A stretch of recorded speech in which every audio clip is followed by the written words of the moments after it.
palabra es una lámpara a mis pies y una luz que alumbra mi ser. Tu palabra es una lámpara a mis pies y una luz que alumbra mi ser. Cuando tengo miedo, pienso que estoy perdida, aún allí tú estás, y nada temeré mientras tú estés aquí. Acompáñame hasta el final.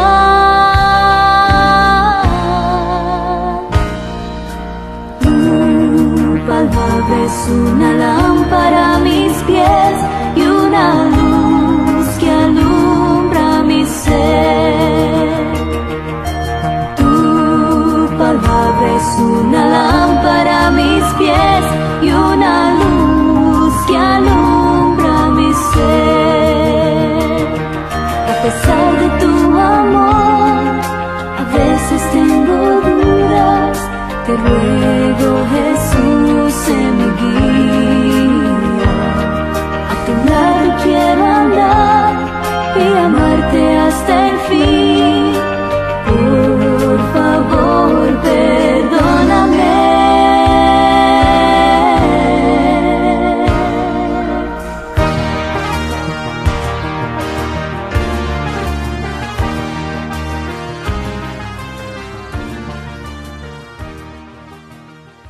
Que el Señor les bendiga. Nuevamente nos encontramos para seguir meditando en la palabra del Señor. Y hoy vamos a continuar un poco con lo que estuvimos viendo la semana pasada, con este cuestionamiento que se hacía acerca de la persona del Señor Jesús. Y en esta oportunidad, continuando el pasaje del capítulo 7 de Juan, vamos a meditar en los versículos 25 al 36, y en donde vamos a estar viendo acerca de esta imagen que los judíos tenían acerca del Señor Jesús, y lo que surge también en este diálogo que nos lleva a entender el verdadero, la verdadera situación que se presentaba. No una situación de desconocimiento, sino una situación de resistencia a aceptar la verdad. Bien, vamos a comenzar, y para eso quiero invitarle a que inclinemos nuestros rostros y tengamos un momento de oración. Amado Padre, bendecimos su nombre, Señor, en esta hora. Damos gracias por este tiempo que usted nos permite tener, en que podemos, Señor, disponernos delante de su presencia para alabarle, para bendecirle, para glorificarle, Padre. Queremos exaltar su nombre conforme a su misericordia, a su bondad, y pedirle, Señor, que usted en su bondad, en su gracia, nos permita poder tener un tiempo grato delante de su presencia, que sea un tiempo de edificación, un tiempo de bendición, y que podamos aprender de su palabra. Gracias, bendito Dios, por su misericordia y sus bendiciones. Gracias, Señor. Alabamos su nombre en esta hora, en el nombre de su Hijo amado Jesucristo. Amén. Bien, entonces vamos a pasar al pasaje que vamos a estar revisando durante esta semana. Como les dije, nuestro pasaje se encuentra en Juan capítulo 7, versículos 25 al 36, y vamos a leer el texto bíblico. Decían entonces unos de Jerusalén: ¿no es este a quien buscan para matarle? Pues mirad, habla públicamente y no le dicen nada. ¿Habrán reconocido en verdad los gobernantes que este es el Cristo? Pero este sabemos de dónde es, mas no cuando venga el Cristo, nadie sabrá de dónde sea. Jesús entonces, enseñando en el templo, alzó la voz y dijo: a mí me conocéis y sabéis de dónde soy, y no he venido de mí mismo, pero el que me envió es verdadero, a quien vosotros no conocéis. Pero yo le conozco porque de él procedo, y él me envió. Entonces procuraban prenderle, pero ninguno le echó mano, porque aún no había llegado su hora. Y muchos de la multitud creyeron en él y decían, el Cristo, cuando venga, hará más señales que las que éste hace. Los fariseos oyeron a la gente que murmuraba de él. Estas cosas, y los principales sacerdotes y los fariseos enviaron alguaciles para que le prendiesen. Entonces Jesús dijo, todavía un poco de tiempo estaré con vosotros e iré al que me envió.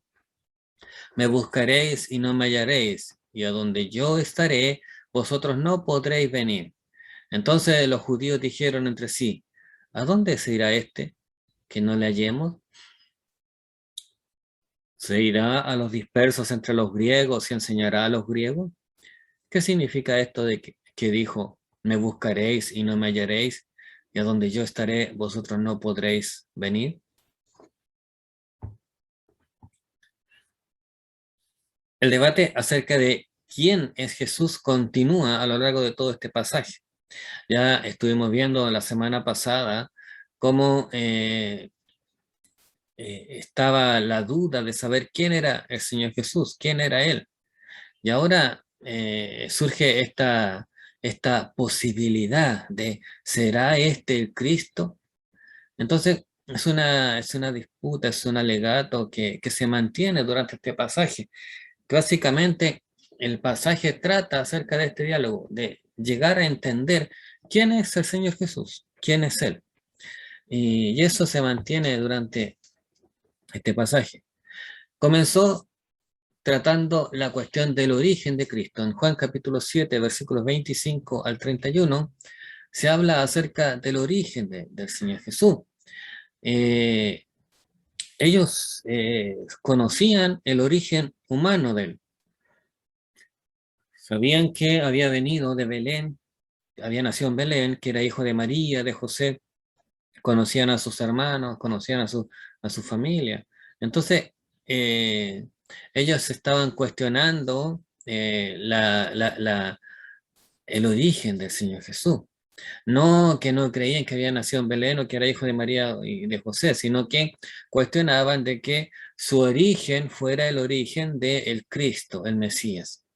Consideraban que este origen del Señor Jesús era un origen humilde que no correspondía a lo que ellos tenían pensado que iba a acontecer con el Cristo. Ellos no esperaban que el Cristo, el Mesías, viniera y naciera como un niño pobre, sino que esperaban que viniera de una manera ostentosa, de una manera opulenta, de tal manera que impresionara a todos aquellos que lo vieran. Entonces, ellos ante la evidencia del nacimiento, de la niñez, de la vida del Señor Jesús, ellos ponían en duda que el Señor Jesús fuera el Cristo a causa de que su origen era un origen muy humilde. Y luego viene el asunto sobre su destino. En los versículos 32 al 36 habla acerca de su destino, o sea, hacia dónde iba, a dónde iba a ir este Señor, el Señor Jesús. Entonces, ellos no tenían claro a qué se refería el Señor cuando decía que iba a estar un poco de tiempo con ellos y después se iba a ir. Entonces, y después cuando dice que donde él iba a estar, los que estaban ahí y no iban a poder ir. Cuando él les dice que le buscarán y no le podrán encontrar porque donde él va a estar no van a poder ir. Entonces ellos se imaginaban cualquier cosa, pero mucho menos se imaginaron de que el Señor Jesús estaba hablando de su regreso hacia la gloria del Padre, a la presencia del lugar donde Él pertenecía. Eso no estaba dentro de sus opciones. Por lo tanto, ellos se negaron a creer que Él fuera el Cristo, se negaron a aceptar que fuera el Cristo el que estuviera con ellos en ese momento. Y por último, nos llega a la conclusión, nos lleva, perdón, a la conclusión de que si los judíos no sabían de dónde había venido, tampoco comprenderían a dónde iba. Si no sabían que él no era simplemente, su origen no era simplemente el nacimiento en Belén como hijo de María y José, sino que su origen trascendía lo conocido. Y si ellos no comprendían eso, no entendían de dónde venía el Señor, mucho menos iban a entender a dónde el Señor iba. El silencio de los gobernantes y los comentarios de la gente. El Señor continuó, dice, acudiendo al templo y enseñando a las personas que le buscaban. En Juan capítulo 7, versículo 20 dice, respondió a la multitud y dijo, demonio tienes, ¿quién procura matarte? El Señor Jesús sabía que los fariseos y las autoridades religiosas estaban buscándolo para matarlo. De hecho era así. Ellos querían matarlo para detener esta enseñanza, detener la influencia de Jesús sobre la multitud. Para ellos era una contrapropaganda que Jesús anduviera por ahí, porque enseñaba cosas que iban en contra de las enseñanzas de ellos. Por lo tanto, Señor Jesús sabía que las autoridades religiosas, los fariseos, los escribas, los saduceos, se habían unido para aprender a arrestar al Señor Jesús y matarlo. Entonces, la gente se sorprende de que el Señor Jesús acudiera al templo y enseñara a las personas, estuviera abiertamente hablando en el templo, predicando, y la multitud y las autoridades que ellos sabían que lo andaban buscando para matar, no lo tomaron, no lo arrestaron, no fueran y lo tomaran preso. Para ellos eso era algo ilógico, era algo que no tenía sentido. Entonces por eso la pregunta, y por eso la interrogante, si ellos lo andaban buscando para matarlo, ¿por qué no hacían nada siendo que Jesús estaba ahí, al alcance de sus manos? Entonces ese silencio que los gobernantes tenían produjo que hubieran comentarios de la gente acerca de la actitud que estas autoridades estaban teniendo. Ellos decían, la multitud, ¿no es este a quien buscan para matarle? Pues mirad, habla públicamente y no le dicen nada. Eso les llamaba la atención a ellos, que a pesar de que lo andaban buscando para matarlo, al verlo ahí y tenerlo al alcance de sus manos, no lo arrestaran, ni dijeran nada en contra de él. En Juan capítulo 7, versículo 30, dice, no había llegado su hora. Y entendemos nosotros que la razón por la cual los escribas y los fariseos no habían podido tomar al Señor Jesús, no lo habían podido arrestar, era por el hecho de que Dios seguía teniendo el control. Los fariseos, aunque ellos hubiesen querido arrestarlo, no lo hubiesen podido hacer porque Dios no se los había permitido. Si ellos hubiesen querido arrestar al Señor Jesús, a traerlo, no lo hubiesen podido hacer. Entonces, no había llegado aún su hora, no había llegado el momento para que el Señor Jesús fuese arrestado y muriera en la cruz. Todo estaba en el plan supremo de Dios, ordenado de tal manera que se cumpliese en el tiempo y en el momento en que el Señor así lo tuviera determinado. Antes de eso ni después de eso iba a acontecer. Por lo tanto, esa era la verdadera razón por la cual los fariseos todavía no lo arrestaban. Dios no se los había permitido. Y la multitud, ante este silencio, ante esta falta de acción de las autoridades religiosas, la multitud empieza a decir, ¿habrán reconocido en verdad los gobernantes que este es el Cristo? En el original griego, esta exclamación, esta pregunta, no se hace en un tono de interrogación, se hace en un tono de negativo, es como una burla, es como, eh, es como tratar de dejar en evidencia, como riéndose de la actitud de los fariseos, de las autoridades religiosas. Pareciera que la multitud estaba hablando sarcásticamente. ¿Habrán reconocido en verdad los gobernantes que este es el Cristo, parece mucho que ellos estaban hablando sarcásticamente, como burlándose de las autoridades religiosas. Los principales sacerdotes y los fariseos que enviaron alguaciles para que le prendiesen. En el versículo 32 nos dice que al ver los fariseos y los sacerdotes que la gente estaba murmurando, que estaba hablando, entonces ellos pusieron manos a la obra y enviaron a alguaciles para arrestarlo. Pero tanto la multitud como los alguaciles se maravillaron con la persona del Señor Jesús. Ellos vieron una autoridad en el Señor Jesús, pero eso no les hacía estar dispuestos a sacrificarse para identificarse con Él, sino que ellos no querían entrar en el conflicto directo con los saduceos, con los fariseos. Ellos no querían ser rechazados porque sabía que los principales sacerdotes, los fariseos, los podían expulsar de la sinagoga si ellos se identificaban con el Señor Jesús. Ya habían dado la orden, ya habían determinado que cualquiera que siguiera al Señor Jesús iba a ser expulsado de la sinagoga. Entonces ellos no querían ser expulsados de la sinagoga, por lo tanto no se identificaban abiertamente con la persona del Señor Jesús, pero la gente sí se daba cuenta de que el Señor Jesús tenía algo diferente.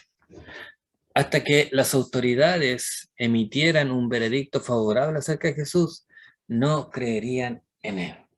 Y acá vemos una situación bastante común, que muchas veces el ser humano está dispuesto a servir al Señor, pero siempre y cuando las circunstancias se presten para ello, siempre y cuando todo sea favorable.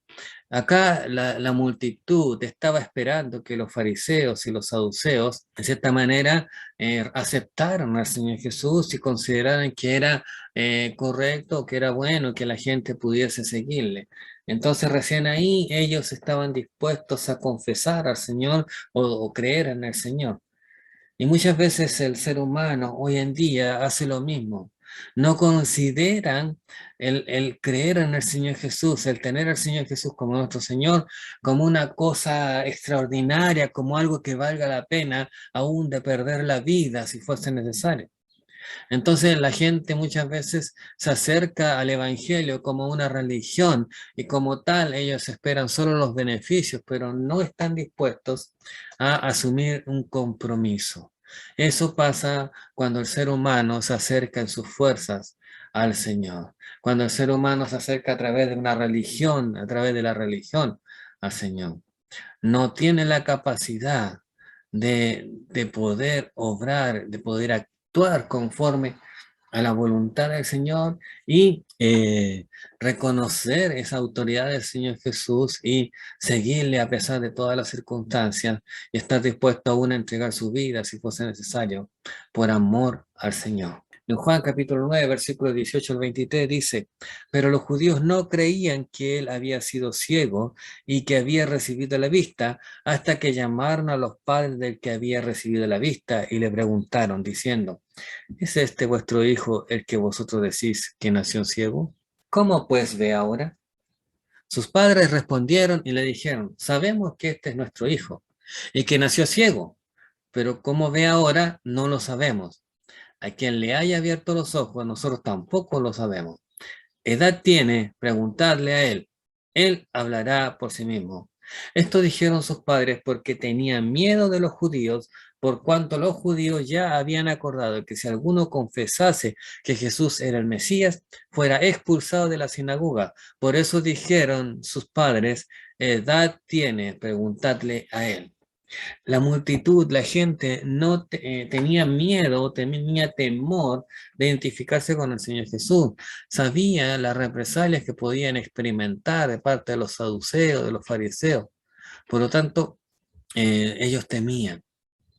Pero ese temor deja entrever que ellos no habían experimentado un encuentro con el Señor Jesús, una conversión, porque si lo hubiesen experimentado, hubiesen estado dispuestos a entregar la vida, a morir si fuese necesario, por amor al Señor. En Juan capítulo 12, versículo 42, con todo eso, aún de los gobernantes, muchos creyeron en él, pero a causa de los fariseos no lo confesaban para no ser expulsados de la sinagoga.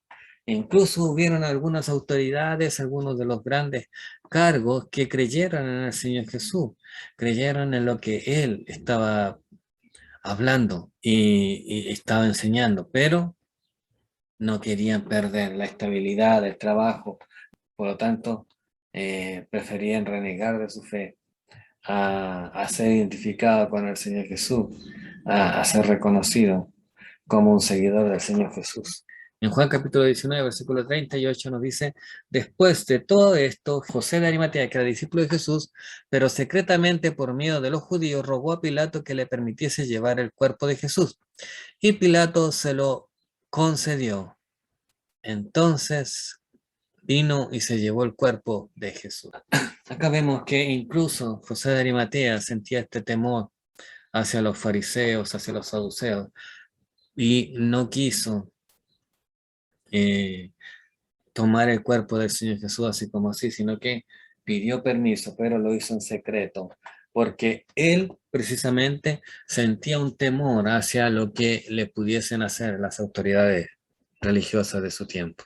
En Hechos capítulo 5, versículo 29 dice, respondiendo Pedro y los apóstoles dijeron, es necesario obedecer a Dios antes que a los hombres. Es interesante que aquella persona que ha tenido un encuentro con el Señor, como lo fue Pedro y Juan, a pesar de ser azotado, de ser encarcelado, de ser amenazado, ellos estaban dispuestos a seguir adelante.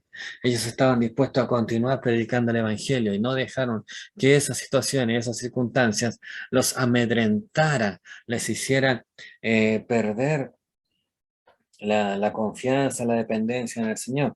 Por lo tanto, ellos estaban eh, seguros de su fe y sus convicciones, por lo tanto, ¿sabes? Tenían ese deseo de seguir adelante y no dejarse intimidar por la situación o las circunstancias que estuviesen pasando.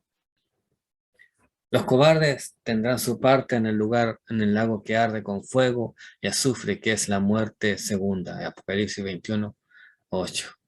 Y acá el Señor lanza una sentencia a aquellos que son cobardes, que tienen temor, aquellos que sienten temor de confesar que son cristianos, de confesar que son seguidores de Cristo, aquellos que sienten temor, están errados, están equivocados, porque ese temor está alejando del Señor, le está apartando de la salvación.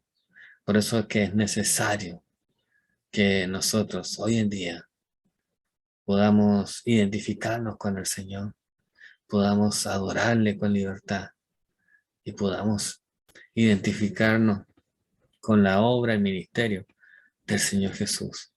Necesitamos que el Señor, cuando venga a buscar a su iglesia, nos encuentre preparados, que no seamos cobardes, no seamos temerosos, sino que tengamos la autoridad, el valor que solo Cristo puede darnos. Pero sabemos de dónde es, mas cuando venga el Cristo, nadie sabrá de dónde es. Como ya mencioné hace un momento atrás, los judíos esperaban que la llegada del Mesías fuera de una manera diferente, de una manera espectacular, de una manera muy impactante, que mostrara que el que venía era el Rey de Reyes.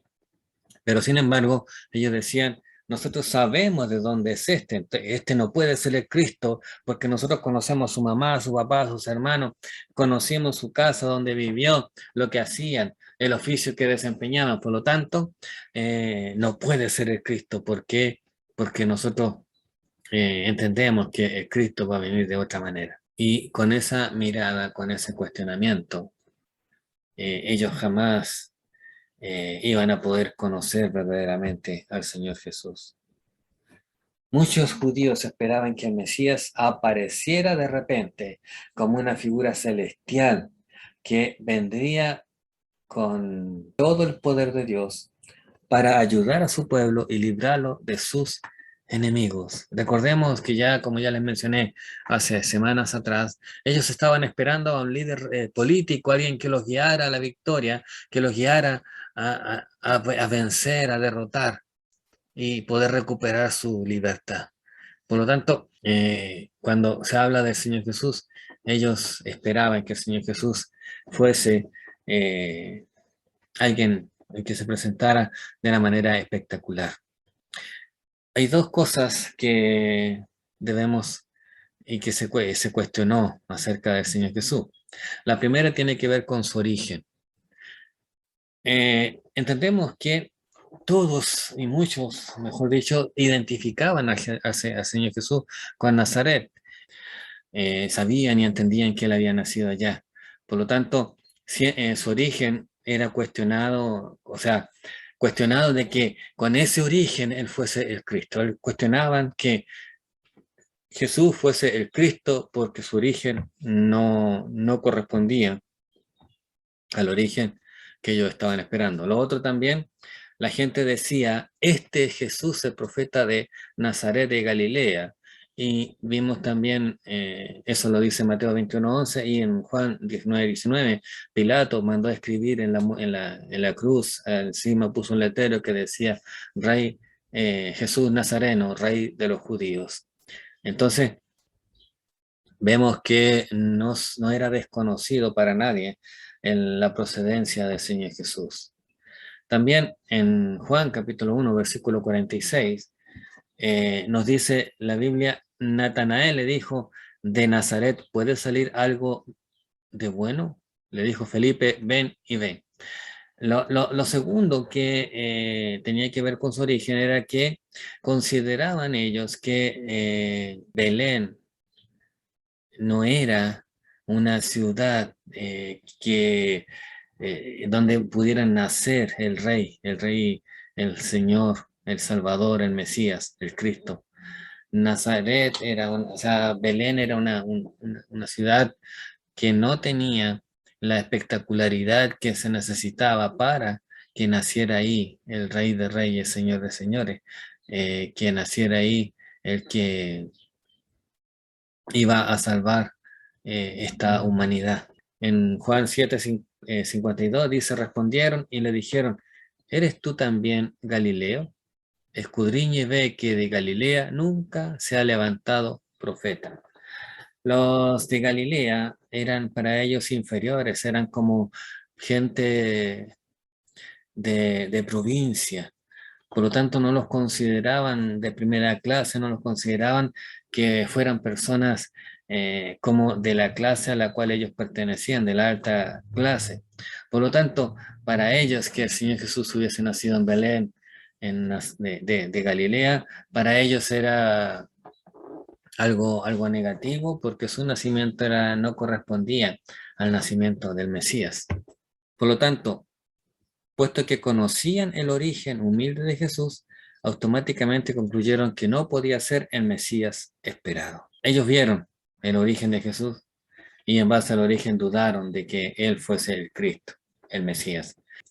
En Mateo 2:1 dice, cuando Jesús nació en Belén de Judea, en días del rey Herodes, vinieron del oriente a Jerusalén unos magos. Hay un pequeño detalle en todo este cuestionamiento, y es que ellos tenían una imagen de cómo iba a ser la venida del Mesías, pero no habían tenido el cuidado de leer las escrituras y entender lo que se decía acerca del Cristo, acerca del Mesías. Entonces, como ellos no tenían esa claridad, porque no recordaron correctamente las escrituras, porque si lo hubiesen hecho, entonces hubiesen entendido lo que estaba anunciado acerca de ellos. Acá en este pasaje de Mateo se nos habla de estos magos del oriente que vinieron a ver al Señor Jesús. ¿Y por qué vinieron? Porque vieron una estrella Y cuando ellos llegan delante de Herodes, Herodes le dice, ¿dónde ha de nacer el Cristo? Y los escribas, los fariseos, le abrieron las escrituras y leyeron el profeta Isaías. Entonces ahí entendemos de que, y entendieron ellos también, de que estaba anunciado cómo iba a ser el nacimiento del Señor Jesús y dónde iba a ser ese nacimiento. Entonces, si ellos hubiesen puesto un poco de cuidado, se hubiesen dado cuenta que el que haya nacido en Belén era una evidencia que ya había sido profetizada por los profetas de su venida. Mateo 1:1 dice, libro de la genealogía de Jesucristo, hijo de David, hijo de Abraham. Lo segundo, que si ellos hubiesen puesto atención, quién había sido su antecesor. En Mateo se nos presenta una lista de personas del linaje al cual el Señor Jesús pertenecía. Pero hay nombres que resaltan, como el nombre de Abraham y el nombre de David, que menciona el libro de Mateo capítulo 1, versículo 1. Por lo tanto, eso nos lleva a entender de que el Señor Jesús estaba cumpliendo las profecías que habían sido anunciadas de él. Si el pueblo hubiese puesto atención en estas profecías, en estas muestras de Dios, se hubiese dado cuenta que el Señor Jesús era el Cristo. Miqueas capítulo 5, versículo 2 dice, pero tú, Belén Efrata, pequeña para estar entre las familias de Judá, de ti me saldrá el que será Señor en Israel. Son desde el principio y desde los días de la eternidad. Acá en este pasaje el Señor le da la importancia que merece a Belén, no por lo que era, sino por quién vino, iba a venir a nacer a ese lugar, a ese lugar, a ese pueblo. Entonces, la presencia del Señor Jesús hizo que Belén luciera, figurara en la diferente información acerca de los diferentes países que hay. ¿Por qué? Porque sin ser una gran ciudad, sin ser un gran pueblo, el Señor Jesús nació ahí. Y al nacer él ahí, le dio una importancia especial a esa ciudad. Y eso es lo que marcó la diferencia. Entonces, si la multitud hubiese sido observadora, se hubiese dado cuenta de que había más evidencias que respaldaban el hecho de que Jesús fuese el Cristo, a que hubiesen evidencias que negaran de que el Señor Jesús fuese el Cristo. Isaías 9:1 dice, mas no habrá siempre oscuridad para los que está ahora en angustia, tal como la aflicción que le vino en el tiempo que livianamente tocaron la primera vez a la tierra de Zabulón y a la tierra de Neftalí. Pues al fin llenará de gloria el camino del mar, de aquel lado del Jordán, en Galilea de los gentiles. El profeta Isaías, inspirado por el Espíritu Santo, da una palabra de aliento para su pueblo, da una palabra de esperanza, diciéndole que no será para siempre la oscuridad, el problema, la aflicción, la dificultad, que no durará para siempre, sino que el Señor hará renacer nuevamente a su pueblo, cumplirá las profecías y la promesa que el Señor había hecho con respecto a su pueblo. Mateo 4, del 12 al 16 dice, cuando Jesús oyó que Juan estaba preso, volvió a Galilea y dejando a Nazaret, vino y habitó en Capernaum, ciudad marítima en la región de Zabulón y de Neftalí, para que se cumpliese lo dicho por el profeta Isaías cuando dijo, tierra de Zabulón y tierra de Neftalí, camino del mar, al otro lado del Jordán, Galilea de los gentiles, el pueblo asentado en tinieblas vio gran luz, y a los asentados en región de sombra de muerte, luz les resplandeció. La persona del Señor Jesús es la que le da sentido a la ciudad, a los pueblos, a las personas. El Señor Jesús es el único que puede dar esa paz, esa tranquilidad, ese gozo que nadie más puede dar. No hay peor ciego que el que no quiere ver, dice un pasaje, y esto se aplica a los fariseos, a los saduceos, a las autoridades. si ellos hubiesen observado simplemente, tenían delante de ellos evidencias que comprobaban la existencia y la trascendencia del Señor Jesús y que el pueblo debiese conocerlo y debiese entender quién era Él. Lo segundo que hay que meditar es la opinión de ellos acerca de su origen, del origen del Señor Jesús. Alzó la voz y dijo: a mí me conocéis y sabéis de dónde soy, y no he venido de mí mismo. Cuando la multitud escuchó estas palabras, entendieron de que el Señor Jesús se refería a su nacimiento en Belén. Él no estaba hablando acerca de su venida humana. El Señor Jesús estaba hablando de su venida celestial, pero ellos no pensaron en eso, no estaban pensando en eso, sino que estaban centrándose solamente en lo que ellos conocían. El Señor Jesús le dice: ustedes saben de dónde yo vengo, pero no he venido de mí mismo. O sea, no he venido por mi cuenta, sino que vengo en obediencia al Padre. Eso es lo que Jesús estaba tratando de decir. Juan, en el capítulo 1, versículo 14, nos dice: y aquel verbo fue hecho carne y habitó entre nosotros.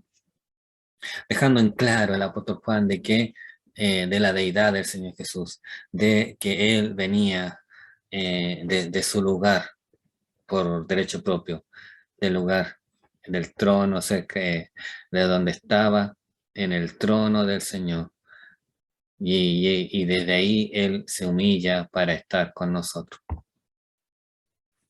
El que me envió es verdadero, a quien vosotros no conocéis. Estas palabras, para aquellos que las entendieron, fueron duras, y para los que no las entendieron, no significaron mucho.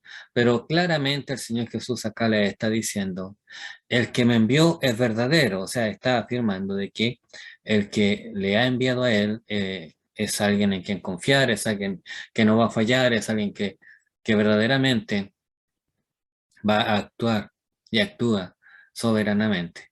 Pero agrega que ellos no le conocían, los que estaban escuchando, no le conocían. Entonces, ellos no entendían, según las palabras del Señor Jesús, no entendían lo que el Señor les estaba diciendo.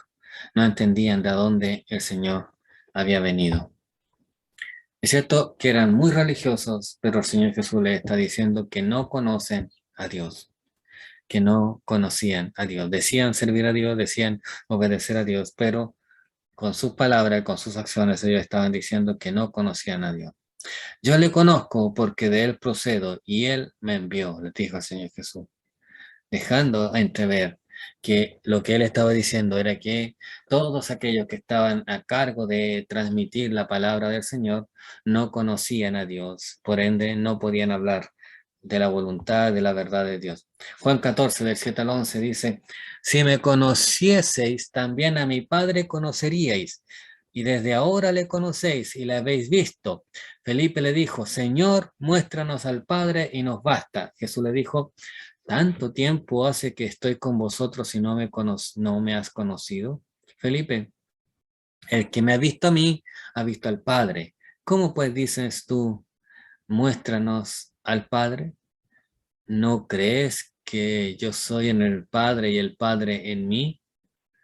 Las palabras que yo os hablo, no las hablo por mi propia cuenta, sino que el Padre que mora en mí, Él hace las obras.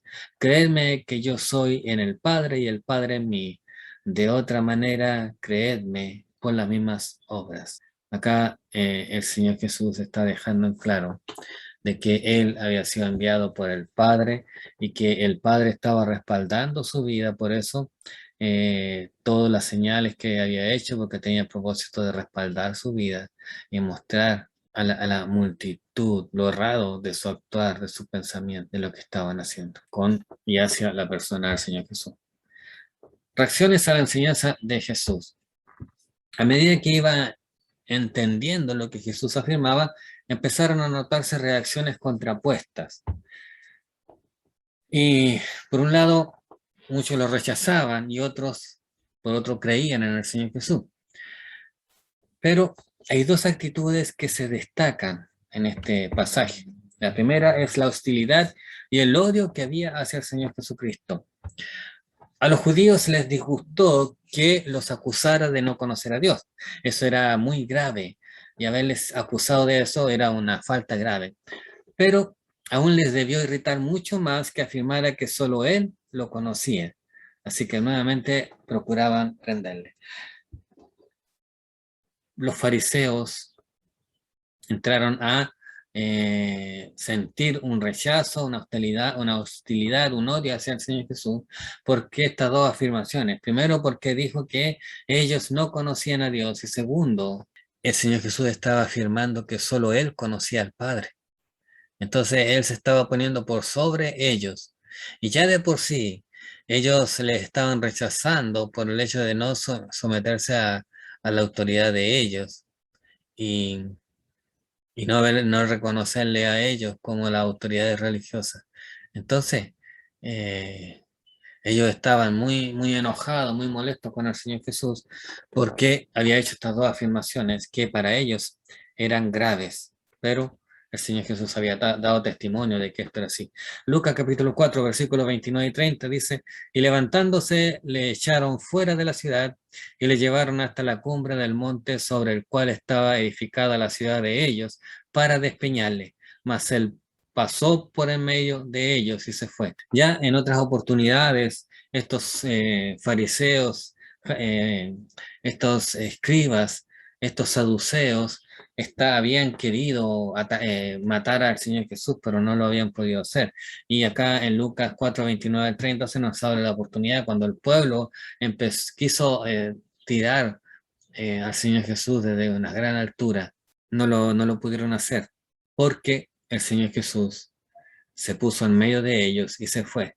Pasó en medio de ellos y ellos no pudieron evitar que el Señor Jesús se fuera porque todavía la hora del Señor Jesús no había llegado y él seguía teniendo ese control. En el Salmo 31:15 dice, en tus manos están mis tiempos, líbrame de la mano de mis enemigos y de mis perseguidores, dice el salmista.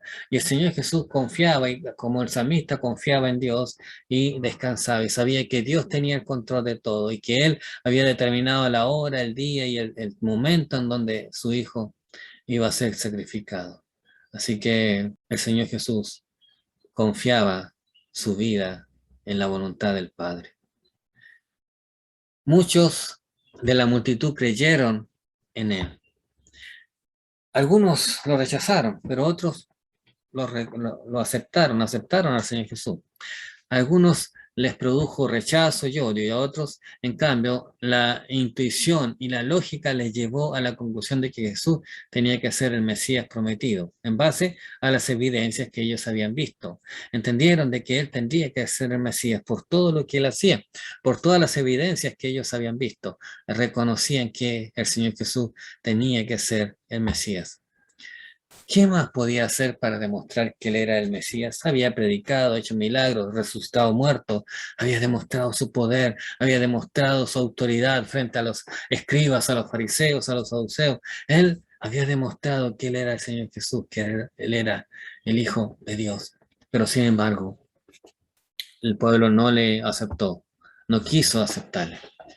Es probable que solo estaban dispuestos a aceptar a Jesús como un Mesías político.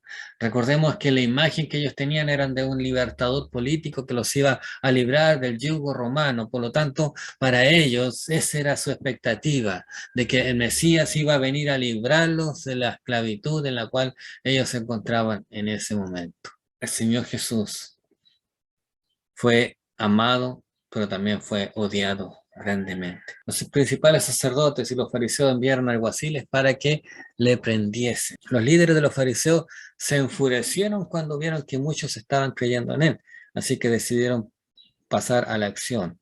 Ellos vieron que la influencia del Señor Jesús era muy grande y estaba afectando demasiado a al pueblo. Y obviamente estaba afectando a su autoridad como líderes religiosos. Por lo tanto, quisieron poner manos a la obra y dispusieron arrestarlo para después poder matarlo.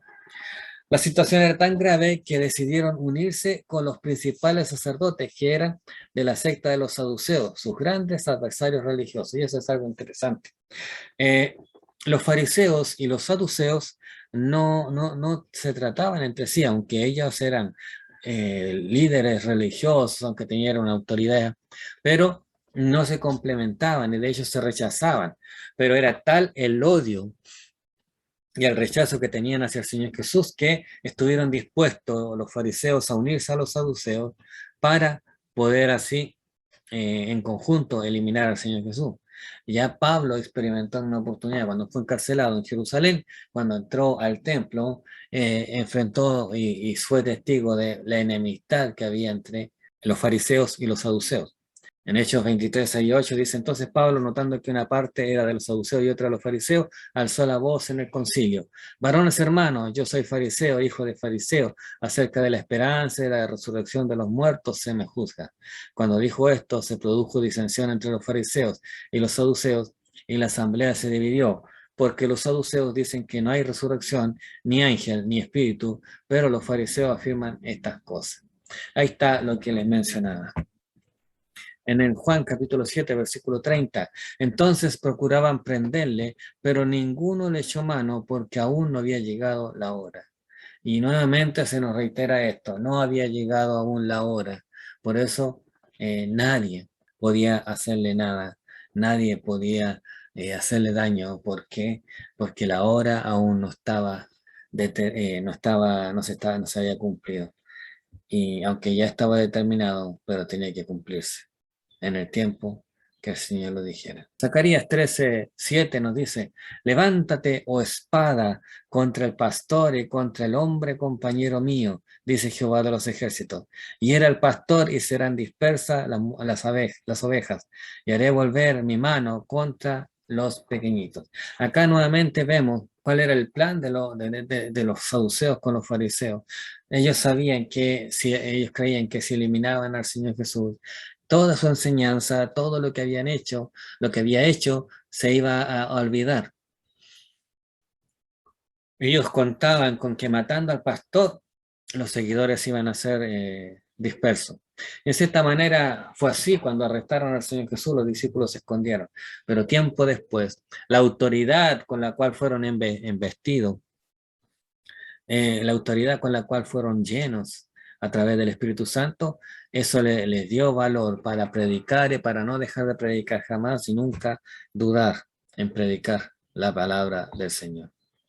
Jesús dijo, todavía un poco de tiempo estaré con vosotros e iré al que me envió. El Señor Jesús, como dijimos anteriormente, está hablando de que por un poco de tiempo todavía va a estar con ellos, pero que después va a ser necesario que pueda volver a donde estaba el Padre. Y por lo tanto, ellos ahí no le iban a poder encontrar.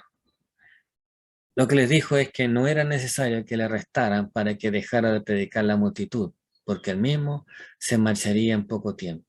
Cuando se cumpliera el tiempo, él iba a ser arrestado, iba a ser crucificado, eso ya estaba determinado y eso iba a acontecer así. El Señor se refería a su muerte, su resurrección y su regreso al Padre mediante la ascensión. Él estaba hablando de esto, pero la gente no lo entendía de esa manera, no entendía lo que el Señor Jesús estaba diciendo.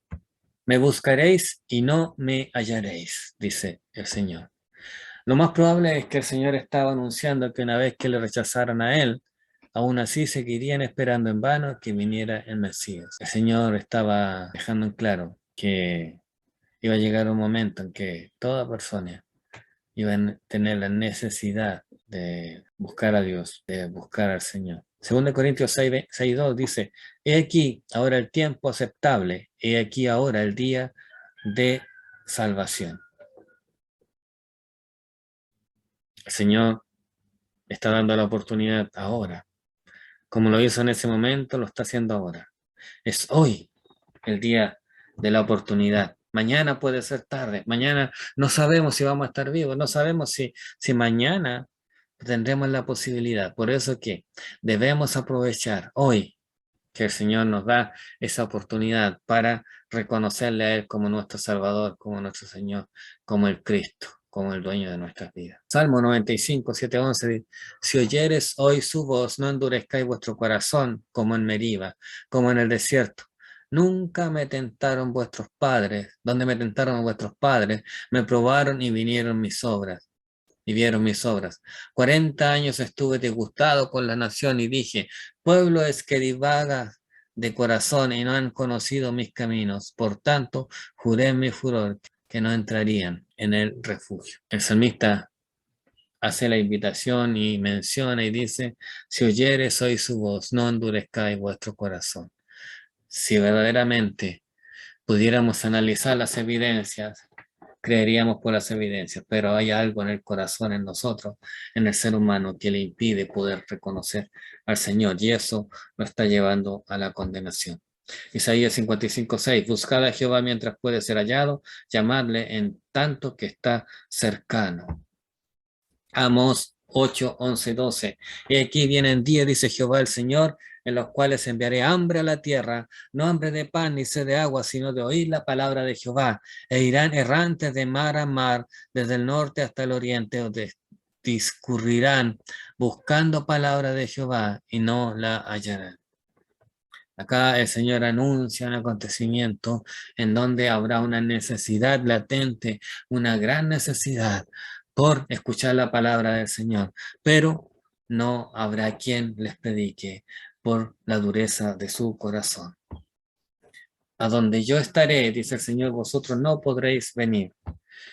La segunda consecuencia de su ceguera espiritual sería que no podrían estar donde Él iba a estar. Primero, estaba la condenación a causa de rechazar al Señor Jesús. La segunda consecuencia de su ceguera espiritual sería que no podrían estar donde Él iba a estar. Lamentablemente, al no aceptar al Señor, al no recibirle, les hace merecedores de la condenación y estar lejos de la presencia del Señor.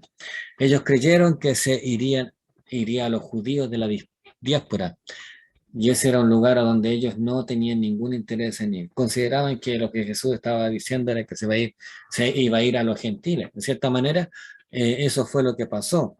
El Evangelio empezó a abrirse a los gentiles, pero el Señor no estaba hablando de que Él se iba a ir en medio de los gentiles. Él estaba hablando que se iba a ir a donde estaba el Padre, a donde era su lugar. Y ahí Él iba a esperar lo que Dios ya había determinado. Si Dios es bueno y ama a las personas, no debería permitir que nadie fuera al infierno. Y esa conclusión o ese argumento es algo que está muy latente en medio de las personas. Si Dios es bueno y ama a las personas, no debería permitir que nadie fuera al infierno. Pero porque Dios es justo, es bueno, es que las personas no pueden ser obligadas a ir con Él a la fuerza. Dios no obliga a nadie, por lo tanto, no es que Dios no muestre su amor, su bondad, muy por el contrario. Él no quiere precisamente quebrantar su amor y su bondad obligando a la gente a que lo siga.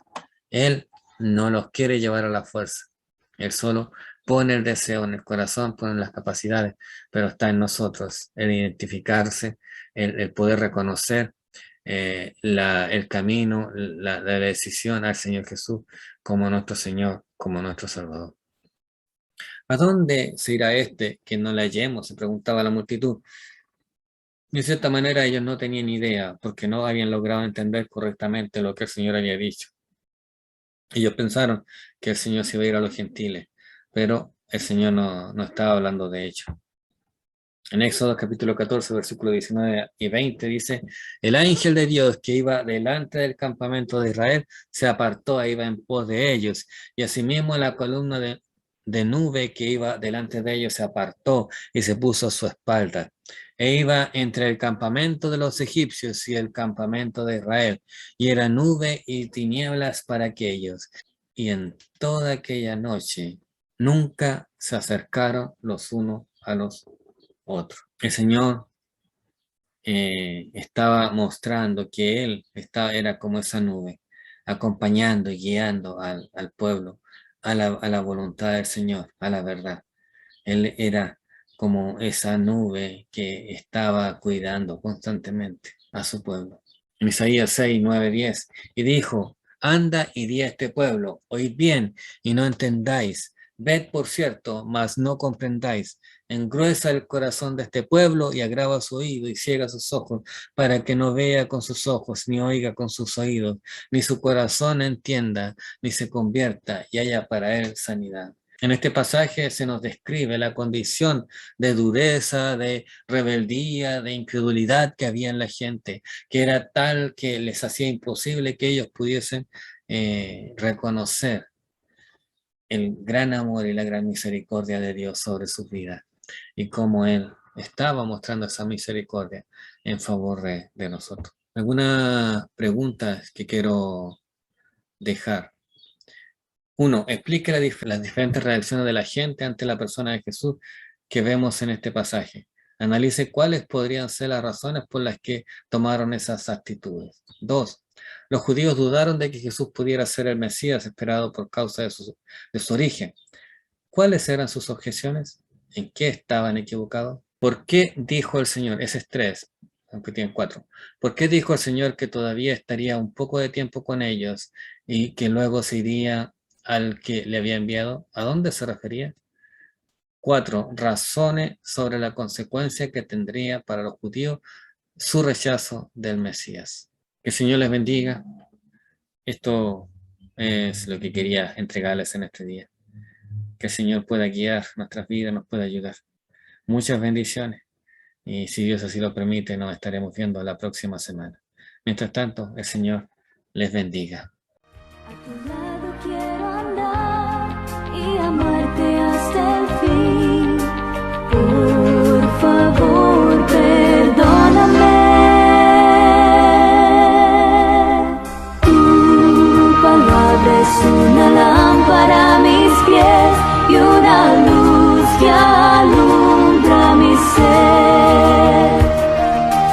Tu palabra es una lámpara